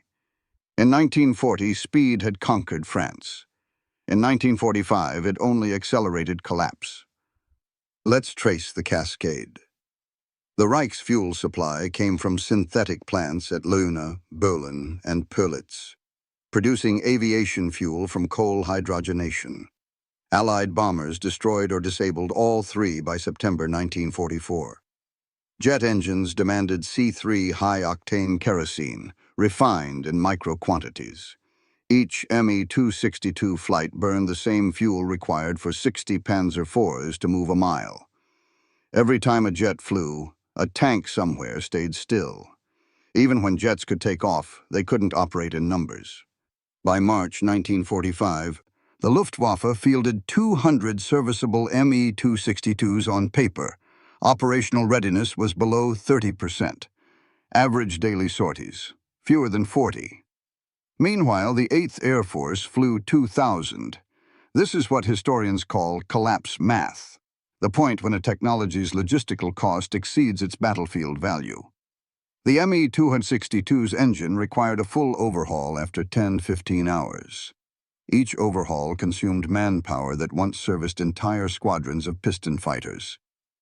Germany's maintenance system had been decentralized under bombing pressure. Now every base was a lonely workshop scavenging for parts.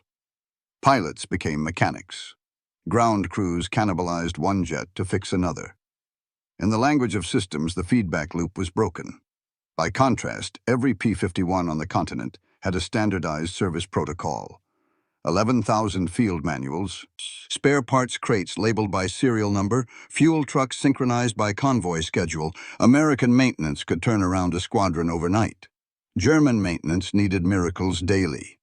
The Me-262's raw performance masked this decay. Yes, it was 100 miles per hour faster than any Allied fighter. But that speed existed in a narrow corridor. High altitude, low throttle changes, clean airfields. Move outside those limits and the jet broke itself. Speed without reliability is a single-use weapon. The Luftwaffe tried to stretch the jet's endurance by installing smaller fuel tanks and altering flight profiles. The results were catastrophic. Many Me-262s flamed out before landing. Others crashed when their undercarriages collapsed on cratered runways. Pilots learned to dread the return flight more than combat. One ace later said, "Every landing was Russian roulette with engines." On the Allied side, intelligence analysts started calling the Me-262 the 30-minute jet, not as insult, as operational truth.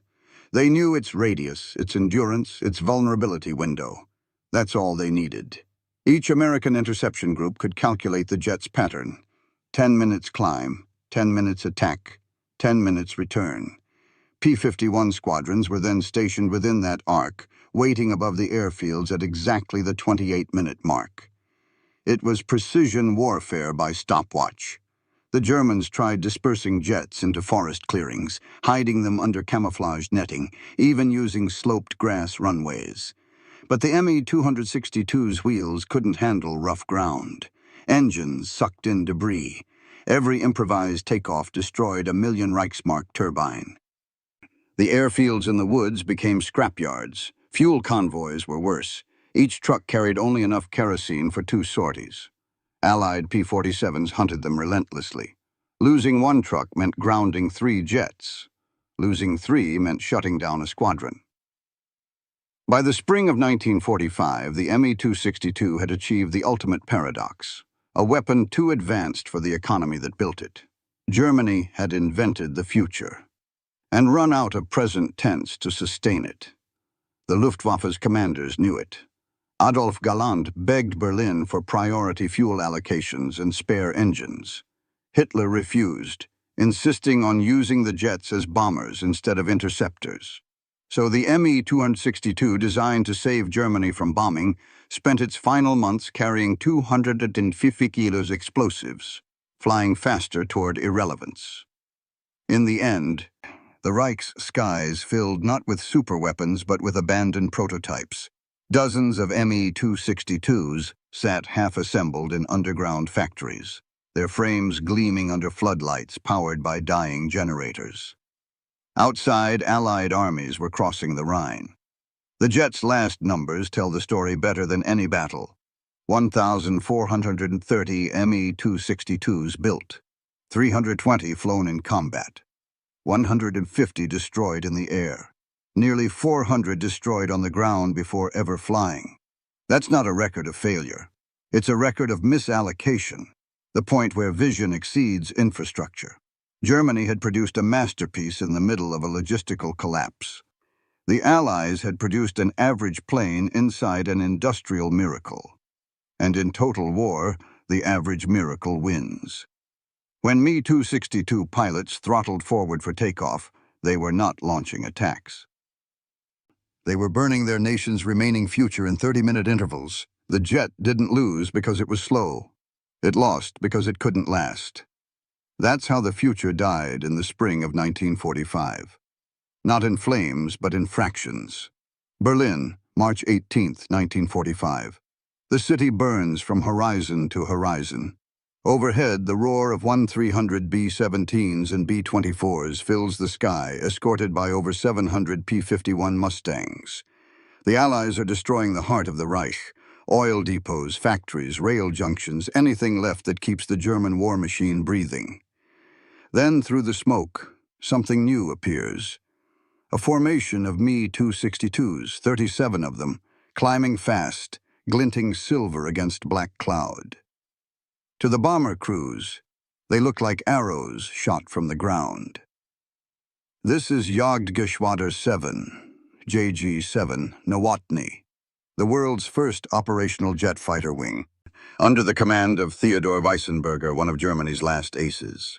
Today, they will attempt the impossible, break up the bomber stream before it reaches Berlin. The bomber crews had faced Me-109s and FW-190s for years, but this is different. The jets come in too fast to track, too smooth to hear. They came out of the sun, one B-17 gunner recalled. You'd see a flash, and a second later your wingman was gone. Each Me-262 carries four 30mm Mk-108 cannons, firing high explosive shells that tear through a flying fortress like paper. In the first minute of attack, 9 bombers go down. A formation breaks. Flames trail across the sky. For the first time, the Luftwaffe seems to have found a new rhythm, a glimpse of its old power. But rhythm without infrastructure is noise. Every Me-262 sortie is tracked by Allied radar from the moment its turbines spool up. Their bases, Rheine, Akmer, Brandenburg, and Lechfeld, are already known, mapped, and monitored. Back in the clouds above, the P-51 squadrons move into position. They don't chase the jets. They wait for their arithmetic. They know the pattern. The Me-262 can only stay in combat for 20 minutes. Then it must descend, its fuel near zero, its engines overheating. On this day, they time it perfectly. After the jet assault, the Me-262s turn for home. They line up for approach to their airfields, throttles down, flaps out. The 55th Fighter Group is waiting. Major John C. Myers' unit, the Old Crow Squadron. They've been circling just outside radar range for 20 minutes. The first Me-262 appears below the haze, lowering its landing gear. Meyer dives. He later recalled, "The jet was beautiful, smooth, fast, and helpless. I didn't fire until I saw the undercarriage. Then I hit everything that moved. His burst rips through the fuselage. The jet explodes before touching down. A second Me-262 behind it veers off the runway and crashes trying to avoid the fireball. Across Germany, the same scene unfolds. Jets being hunted in their most vulnerable 30 seconds. At Rheine, Captain James A. Sloan shoots down 2 on final approach. At Lechfeld, a squadron of P-51s strafes a runway, destroying 6 jets on the ground. At Brandenburg-Brest, Allied fighter bombers hit fuel trucks just as Me-262s are landing. The resulting explosion levels half the base. In less than 15 minutes, 12 Me-262s are destroyed, not in aerial combat, but while trying to return home. That's the paradox of March 1945. The Luftwaffe had finally fielded its ultimate weapon, but it couldn't protect it. Every time a jet flew, it revealed where the future was hiding. Allied command doubled down on the strategy. New orders went out. Airfield suppression priority, Me-262 bases. Every bomber group now carried secondary coordinates targeting runways, hangars, and taxiways. P-47 Thunderbolts switched from escort to runway interdiction, turning concrete into crater fields. The Germans responded by hiding jets under trees, towing them to runways minutes before takeoff, even covering taxi lanes with camouflage netting. But the Allies adapted faster. Their reconnaissance planes photographed airfields daily. Each night, maps were redrawn, coordinates updated, attack plans optimized. War had turned from duel to data cycle. Even the jet's pilots felt it. Major Walter Nowotny, one of Germany's top aces, had once written, "Speed is life." By 1945, that phrase was obsolete. Speed was just time, and the Allies had more of it. Every Me-262 lost on approach took a trained pilot with it, men Germany couldn't replace. By April, the Luftwaffe had more jets than pilots. In one 10-day span, JG-7 lost 27 aircraft and 15 men. Their base at Parchim was bombed 3 times in a week. The surviving jets could barely taxi. The Reich had reached the point where its most advanced weapon was accelerating its own destruction. Because every time a Me-262 launched, a P-51 formation followed. Every takeoff marked the coordinates for the next air raid. Every landing became an ambush. The future had arrived, and the past was waiting for it with guns ready. By the end of March, Germany had lost 40 Me-262s, nearly a fifth of its total operational force, destroyed in or near their own bases. The lesson was brutal and final. No weapon, no matter how advanced, can survive without a network that supports it. The Me-262 had the speed of tomorrow. The Allies had the system of tomorrow. And systems, not miracles, win wars. In Berlin, that day of the jets became a day of reckoning. The skies had turned metallic, the air heavy with smoke and failure. The world's first jet age had lasted less than a year. By the time it ended, the runways of Germany looked less like the dawn of the future, and more like its funeral. April 1945. The Reich is collapsing, the front lines are gone, the cities are ruins. But at an airfield near Munich, a handful of Luftwaffe veterans prepare to fly what will be the last organized jet squadron in history. Its name, Jagdverband 44. Its leader, General Adolf Galland, the man who once commanded the entire German fighter force. Galland was no fanatic. He'd clashed with Goering, criticized Hitler, and been dismissed from command for insisting the Me-262 be used as a fighter, not a bomber. Now, with Germany dying, he was given permission to form his own unit, an elite group of survivors who would fly the jet the way it was meant to be flown. Their call sign, the Squadron of Aces. Their motto, first in, last out. They numbered barely 24, men who had lived through every phase of the air war, from the Battle of Britain to Berlin. Names like Heinz Baer, Gerhard Barkhorn, Walter Krupinski, each credited with over 100 kills. They were the ghosts of a vanished air force flying a machine that belonged to the next century. Galland's plan was simple: strike the Allied bomber streams with precision, not quantity. Each Me-262 would dive from high altitude, fire its cannons once, then disappear. He knew it wouldn't change the war. It was about proving a point. That skill could still exist inside collapse. On April 26, 1945, JV-44 scrambled from Munich-Riem to intercept an Allied bombing raid. Galland himself took off in his Me-262, call sign White 3. The takeoff was chaos. Fuel trucks burning in the distance.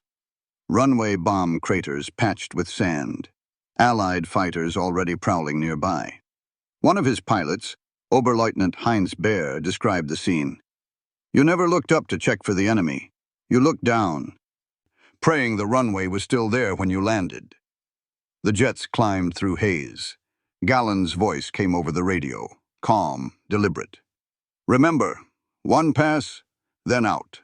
No heroics." They reached the bomber stream at 25,000 feet, B-26s escorted by Mustangs. Gallen's formation attacked out of the sun, firing 30mm bursts that tore apart 3 bombers in seconds. Then the escorts arrived.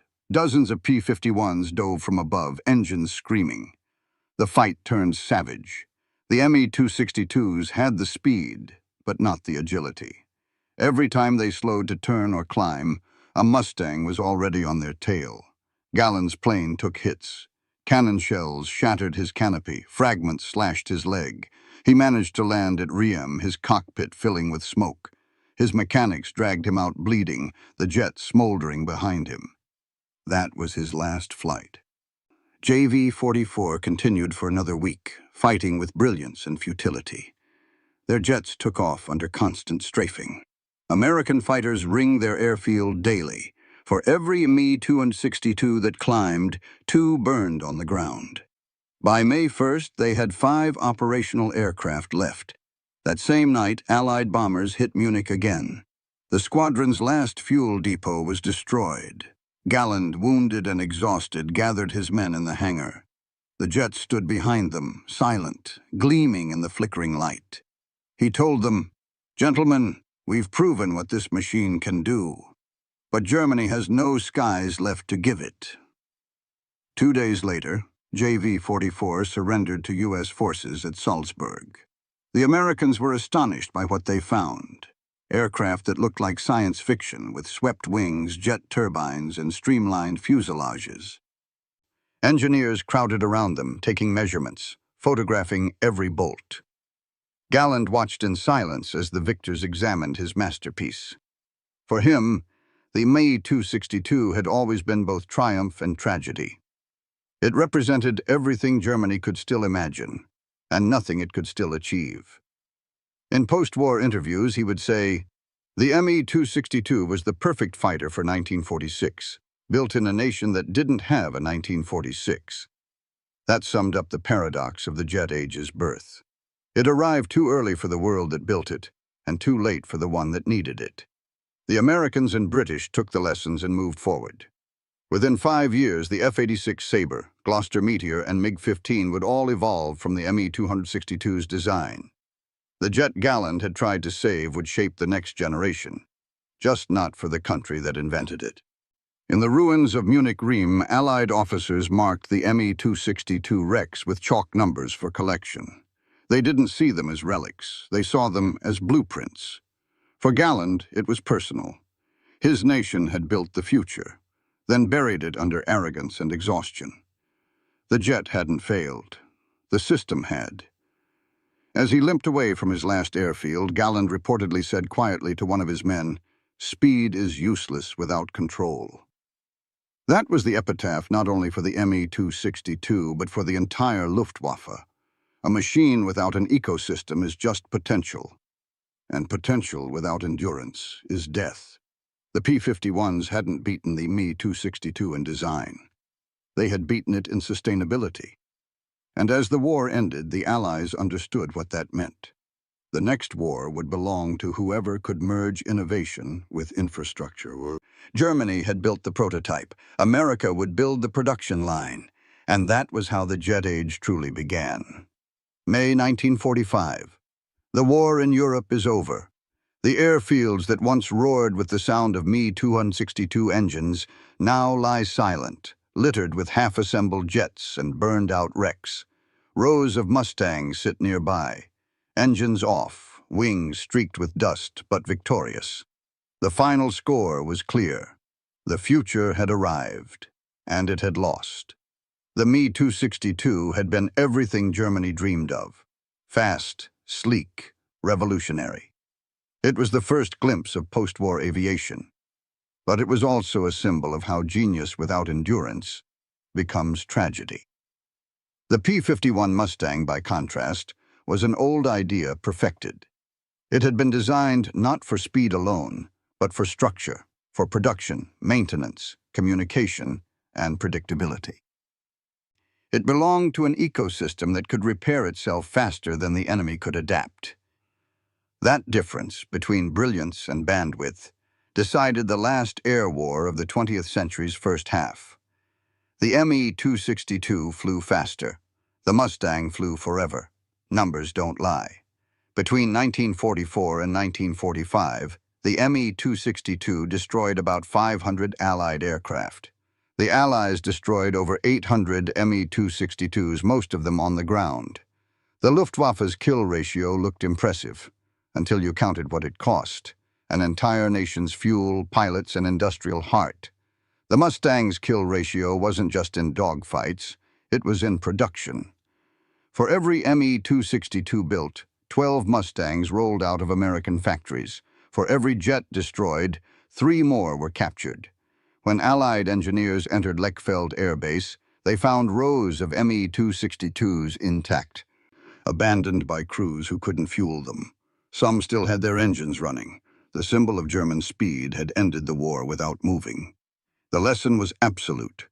The future of warfare wasn't invention, it was integration. The Me-262 was a leap forward in design. The P-51 was a leap forward in execution.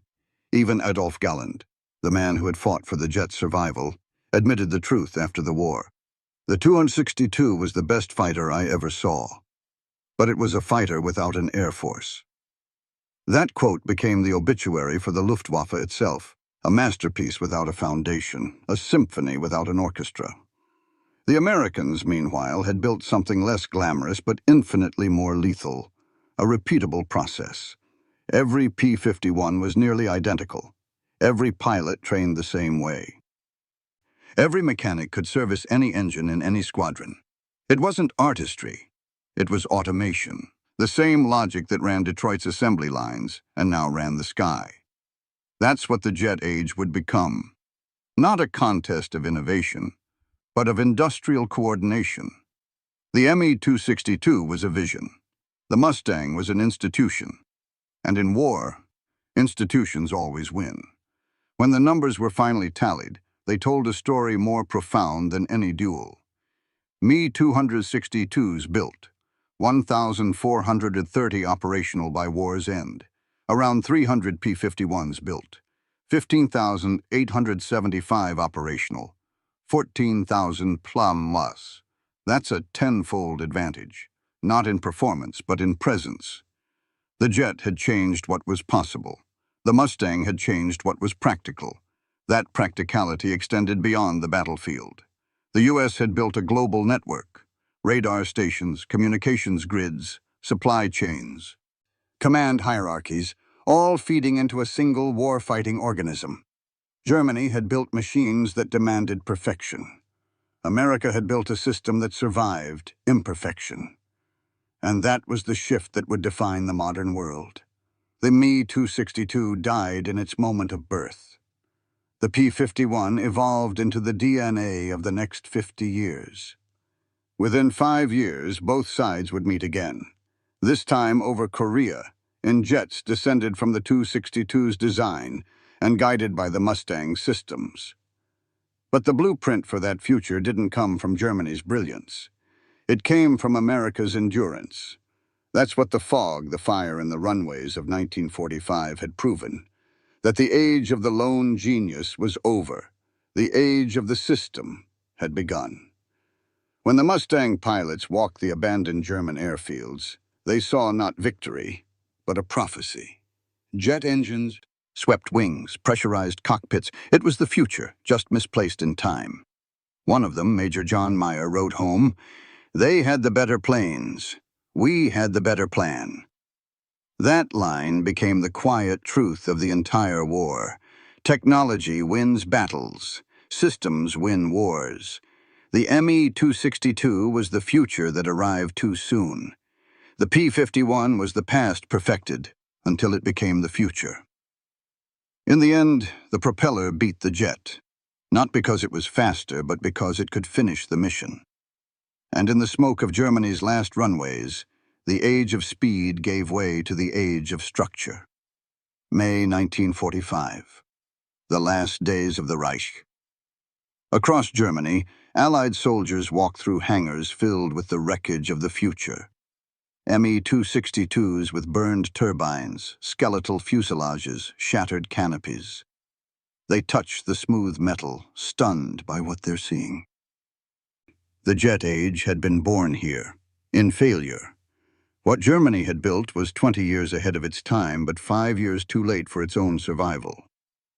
The Me-262 proved that speed could break barriers, but not systems. That technology could leap forward, but without infrastructure, it could not land. The Americans understood that immediately. They loaded Me-262s onto transport ships bound for the United States. The British did the same. Engineers from Lockheed, North American, and de Havilland poured over the wrecks. They didn't see defeat. They saw a head start. By 1947, the lessons of the Me-262 had already evolved into something new. The F-86 Sabre, the Meteor, the MiG-15. Jets that would soon tear through the skies over Korea at twice the speed, but supported by systems that worked. The Me-262 had been a glimpse of the future. The P-51 made that future survivable. That's the transition that mattered, from invention to integration, from brilliance to bandwidth. The jet age wouldn't truly begin until someone combined both. The P-51 had proven that organization could be as lethal as innovation, that the math of destruction was no longer about velocity, but about repetition. By the time the smoke cleared over Germany, the lesson was written in concrete and steel. Speed means nothing if you can't control it. Innovation means nothing if you can't sustain it. That's why in the years after the war, the United States didn't just take Germany's jets, it took Germany's data. Engineers, scientists, and aerodynamicists were absorbed into Operation Paperclip, redesigning the future from inside American laboratories. The Me-262's ghost would fly again, under new colors, new wings, and a new doctrine. The next generation of pilots, men who had once flown P-51s over Berlin, would now climb into F-86s and chase MiG-15s over Korea, completing the circle the Me-262 had begun. And in that new war, the question would return: what wins, speed or system? The answer would be the same. Because by 1950, the jet age had learned to think. The sky that once belonged to knights in steel now belonged to engineers, radar operators, and factory lines. The future no longer flew from genius. It flew from process. The Me-262 was the first spark of that reality, and the P-51 was the bridge that carried the world to it. The Germans had built the prototype. The Americans had built the production line. And the world had crossed into a new kind of war, one where technology no longer mattered unless it could be multiplied. That was the final truth written on the runways of 1945. The Me-262 was history's first jet fighter. The P-51 was history's last propeller legend. Between them, a single era ended, and another began.